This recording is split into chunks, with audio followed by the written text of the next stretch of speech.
I think that's what aliens are. No, I'm serious, man. I think they're not from other planets. I think They're from another dimension. Yeah, I think so. They claim themselves to be from another dimension. And that means they're not of this earth. They're not of this reality. Therefore, they're from a spirit realm, a realm that we don't know how to access, but we can access it through prayer. And that's a projection of our consciousness that we were talking about in number 2 that God gave us. And I think he gave it to us as a means to be able to communicate from this physical world to the spirit world. And the devil uses that against us to corrupt our minds, because that is what the devil is. He is a deceiver. He's a corrupter. He's a destroyer. He cannot create anything of his own, so he destroys what has been created. Right.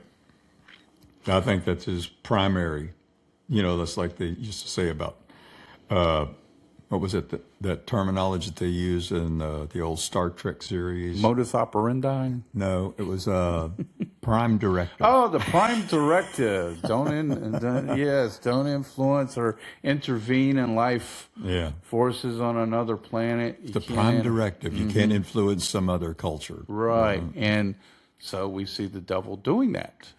He's violating the prime directive. And that's a good one. I forgot about that one. Well, when you think about it, it's from Jesus's statements that he's made. He's telling the people that belong to him, in other words, people that are born again in Christ, he's telling them to do just the opposite of it. Your prime directive is to go make disciples. You are to be the influence that shows the fallen world that you don't have to stay fallen. And God's prime directive through Christ is to intervene in man's existence, just as Jesus did.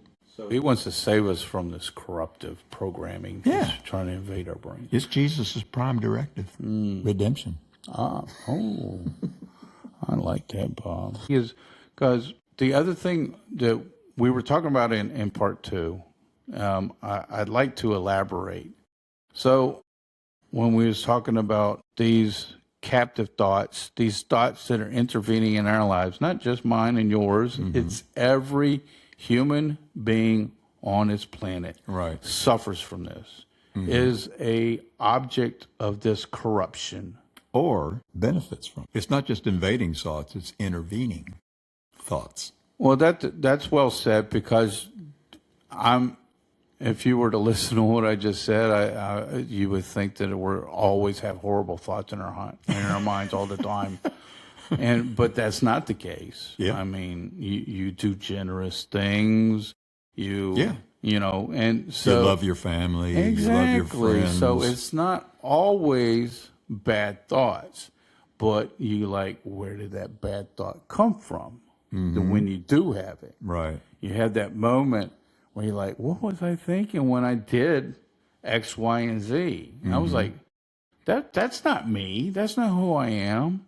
And so we do have a sense of control over what we have through their consciousness that is a gift from God, as you said before.